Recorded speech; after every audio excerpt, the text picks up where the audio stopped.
एक बड़ा धमाका राजधानी कीव में। ये कीव के पास एक एयरफील्ड के पास धमाका हुआ है और फायर ब्रिगेड की गाड़ियां अभी अभी इस इलाके में पहुंच रही हैं। इस आग को बुझाने का प्रयास किया जा रहा है।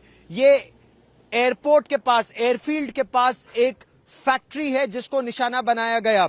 इस फैक्ट्री को निशाना क्यों बनाया गया? क्योंकि यहां पर कहा जा रहा है कि कुछ एयर डिफेंस का सिस्टम इंस्टॉल्ड था और कीव के आसपास के एयर डिफेंस के सिस्टम को पूरी तरह से ध्वस्त करने का प्रयास कर रही है रूस की सेना। बहुत स्पेसिफिक इंटेलिजेंस के आधार पर इस तरह के ऑपरेशंस को अंजाम दिया जा रहा है। अब से थोड़ी देर पहले यह धमाका हुआ और धमाके इस इलाके में हो भी रहे हैं। वो दर्शाता है कि यहां पर किस तरह के ऑपरेशंस को अंजाम दे रहा है इस समय रूस।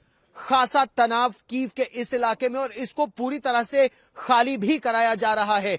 एक के बाद एक धमाके और धमाकों के अलावा यहां पर कहा यह जा रहा है कि रूस की तरफ से कुछ ऐसे कमांडो दस्ते आए हैं जो इस इलाके को खाली कराने की कोशिश कर रहे हैं। कुछ ऐसे लोग हैं जो इस इलाके में और नुकसान पहुंचाने का प्रयास कर रहे हैं ताकि जितना भी कीव का एयर डिफेंस का सिस्टम है, जमीन से आकाश में वार करने वाली मिसाइलें हैं, वो ध्वस्त हो जाएं।